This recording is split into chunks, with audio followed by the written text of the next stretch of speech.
and Khârn. Yes, Lord. Would you like to know who killed Argel Tal?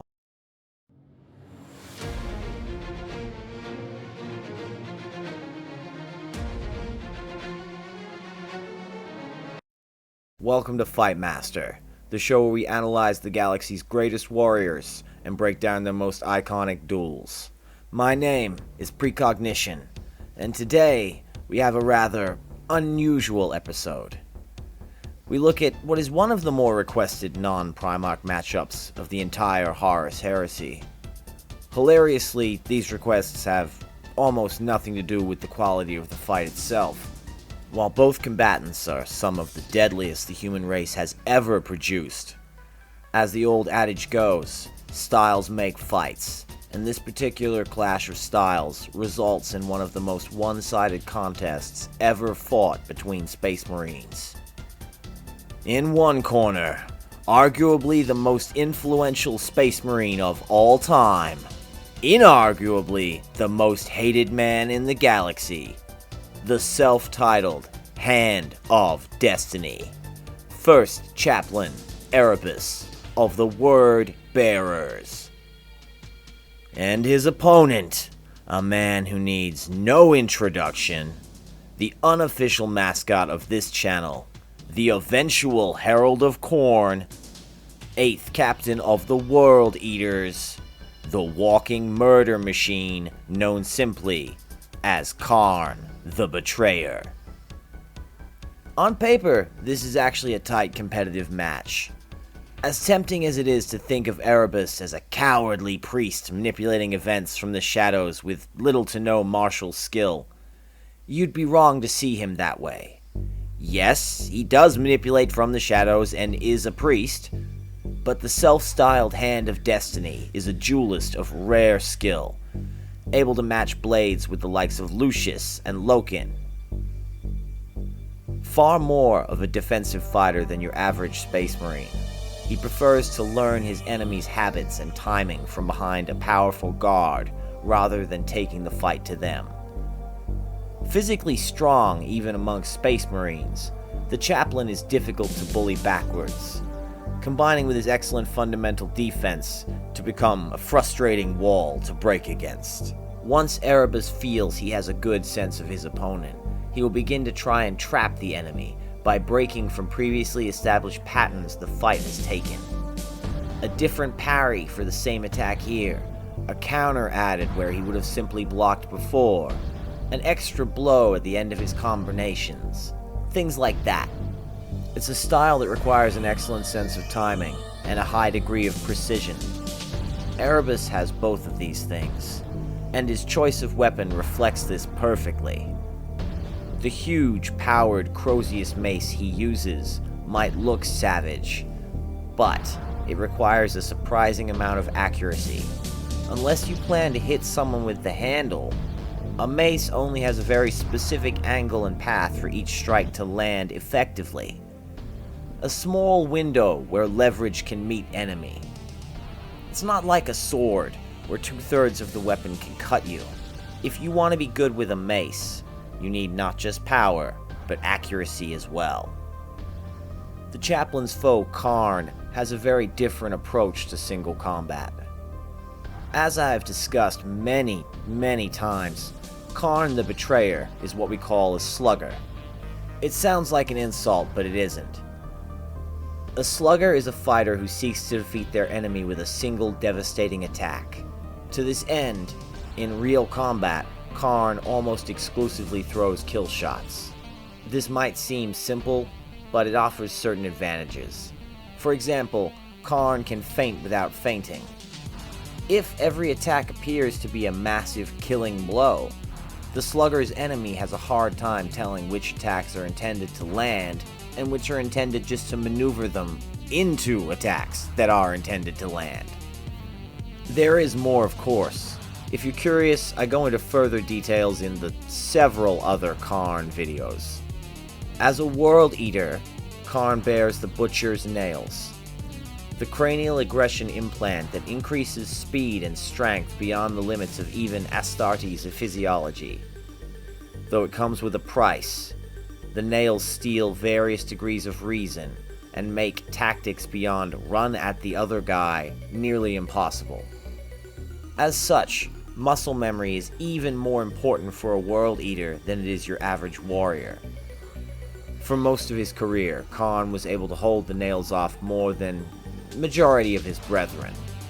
But even in the deepest of blinding rages, this particular slugger maintains a surprising degree of finesse, even if it only manifests in creative ways to kill people. Shortly after the start of the Horus Heresy, the Primarchs Angron and Lorgar took their legions and embarked on what would be known as the Shadow Crusade, a campaign of brutal planetary assaults across the 500 worlds of Ultramar, culminating in a ritual to bring a warp storm through the Veil into reality and cut the Ultramarines off from truly joining in the war. While an unlikely alliance, the Word Bearers and World Eaters managed to form a working relationship, based heavily around things like the long-term friendship between Angron's equerry Khârn and the Lord of Lorgar's possessed Space Marines, Argel Tal. These two had known each other for a long time before the onset of the Horus Heresy, and had in fact spent a great deal of that time together, fighting as a team in the gladiator pits the World Eaters used for training and entertainment. They were what we call a sub-500 team, meaning they were not very successful, losing more than half the bouts they were in. This came from the two treating the whole thing as a fun little bonding exercise, almost as a joke. As long as they didn't fight any death bouts, it didn't matter how hard they tried to win anyway. As the Shadow Crusade drew to its bloody conclusion, First Chaplain Erebus of the Word Bearers came to a conclusion of his own. After extensive divination of the future, he had determined that for the traitor forces to win, and for Khârn to embrace his destiny as the Herald of Khorn, Erebus's own former pupil, Argel Tal, had to die. Despite warnings from Lorgar that Erebus was putting too much faith in his ability to read the future, the cunning chaplain secretly hatched a plan to remove the possessed Space Marine from the board.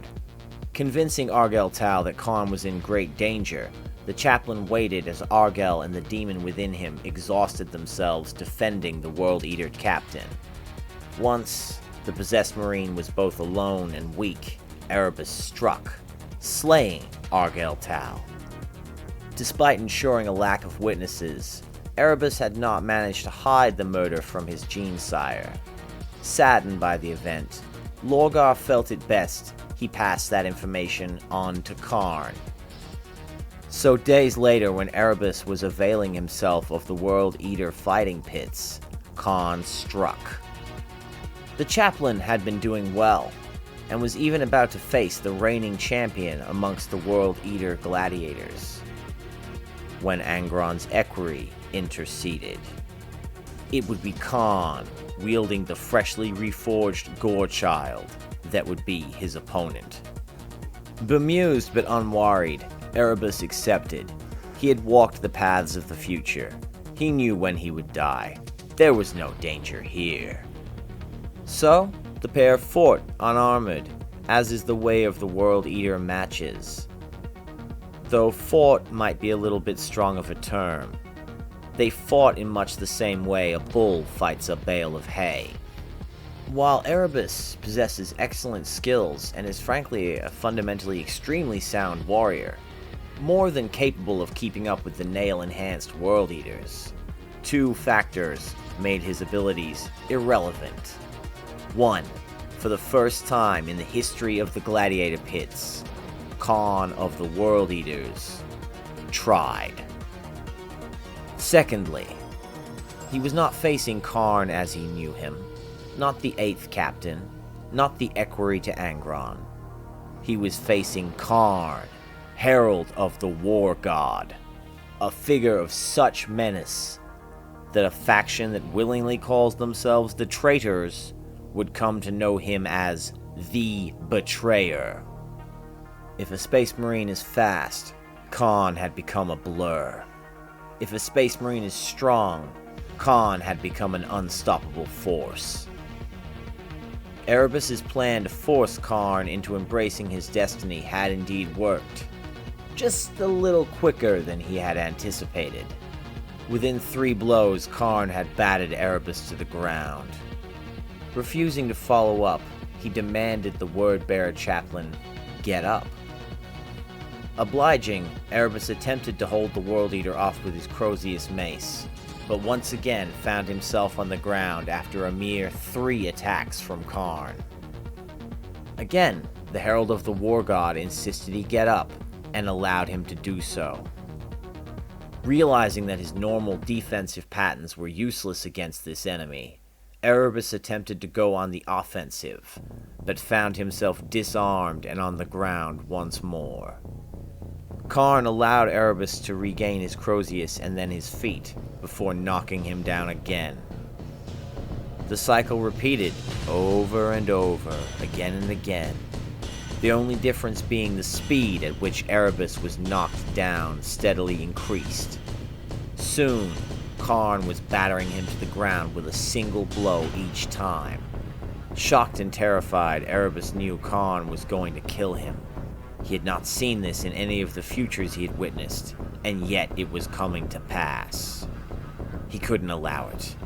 Couldn't allow himself to die here, not with so much left to do. Khârn had also grown weary of the contest, though for vastly different reasons. So, this time, when he demanded Erebus rise, he placed the massive chain axe, Gorechild, against the fallen Space Marine's spine. Then, with the slowness and inevitability of Imperial retribution, he activated the weapon. Sadly for Khârn, and perhaps the galaxy at large, instead of being ripped apart by micro-dragon teeth embedded in the axe, the word-bearer vanished, and Khârn cut nothing but empty air. While still prone, Erebus had reached for the Athename, a mystic device, the blade he had slain Argel Tal with. But more, a blade that would allow him to sorcerously teleport away, rather than face death with honor. Khârn and the World Eaters were disappointed, but unsurprised. This has been Fightmaster, Khârn versus Erebus versus Khârn, actually. My name is Precognition. If you enjoyed, please give us a like or a subscribe, any of that good stuff, and I'll see you in the future.